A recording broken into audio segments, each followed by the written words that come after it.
If you want everything Lexus knows how to put into a production car, this is your huckleberry. But are you a dumbass for buying one? Let's drive the 2013 Lexus LS600hL hybrid and check the tech. Now before we get inside, 3 things that make an LS hybrid a hybrid, aside from being a hybrid. First of all, they're all long wheelbase, 5 inches more, that's all about the back seat. Second of all, they all have the bigger V8, not a smaller engine by being a hybrid. And third, they're all all-wheel drive. Now I'll categorize the interior under 2 buckets, wood and won't. The wood is everywhere. This bamboo wood, sure, it's an optional color scheme, but man, there's a lot of it. Especially down here, this big chunky piece on the wheel. Looks like somebody was drunk when they were driving, hopped the curb and drove through a flooring store. Now let's get to won't. I won't be using most of these drive controls. This car is amazingly busy in that area. Let's go through them. First of all, at your shifter, you've got drive, of course, then sport. Within sport, shiftable gate for up and down. No paddles, by the way, which is interesting. Now down here, you've got your drive controller, which gets you a push for normal mode of suspension, transmission, and engine. 1 turn left gets you to comfort mode, which moderates down the throttle response and softens the suspension. Another turn counterclockwise takes you to eco mode, which really dials things back and also turns down the accessories to use less fuel. Now let's go clockwise. Our first stop is the land of sport. That's going to sharpen throttle response, transmission behavior, and the suspension, but another one takes you to Sport Plus, and on top of that, you've got an EV mode button, but the car will also go into EV mode on its own, so by pressing this, you make it do more of it more often. That's an awful lot to choose from. How about just 3 simple modes? Go normal, go fast, or use less gas. Now, right adjacent to our drive controls is the Lexus remote touch controller, which I'm becoming less a fan of every time I drive it. You really have to think about your hand motions, where you are, and where you're going to land, and that's just too much of a diversion from what I should be doing. On top of that, the Lexus interface is a little bit ragged. It lacks the sort of structure that Audi has with 4 corners or BMW has with a left menu. Here, it's kind of different on every screen, the way things are organized, and it just gets a little bit chaotic. Now, once you do get into your radio and media setups, you got everything you could want here. HD radio with tagging, AM, FM, satellite radio. Your apps suite through Entune will bring you some music, but also you've got lots of media choices. You've got SD card, USB, streaming, Bluetooth, iPod connection, standard aux jack. It's all here, and luckily there's no dumb hard drive to rip to, so they've made smart choices. Unfortunately, meta tag information for Bluetooth streaming just isn't happening, and that dates the system rather seriously. This one has 19 speakers around the cabin, including 2 over the rear passengers' heads, 450 watts, and it's 7.1 surround.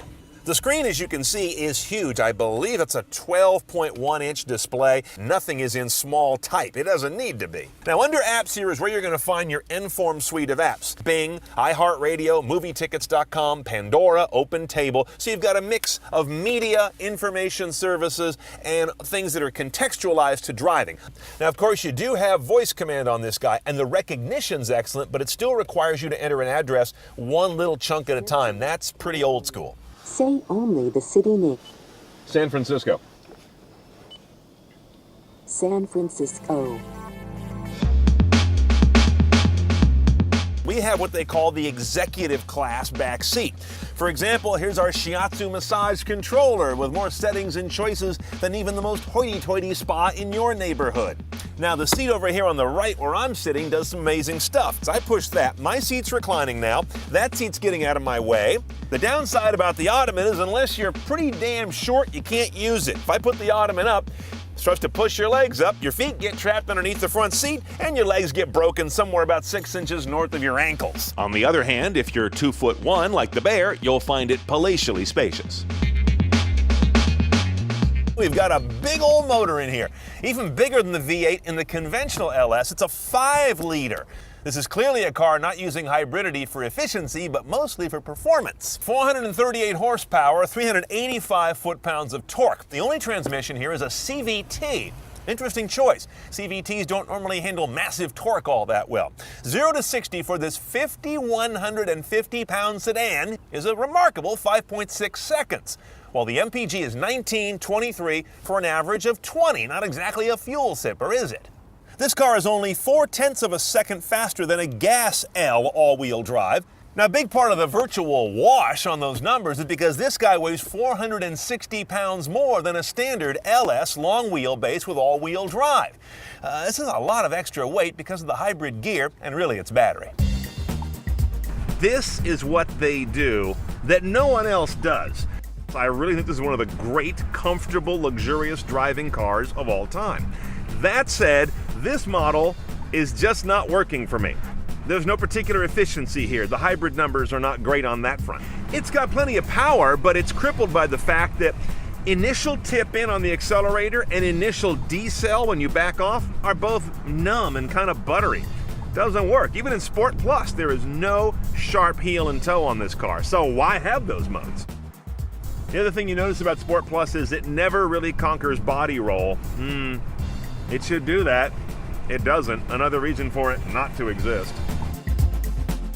Now, we do not have, but there is this advanced collision package which brings you active lane drift prevention, forward adaptive cruise control.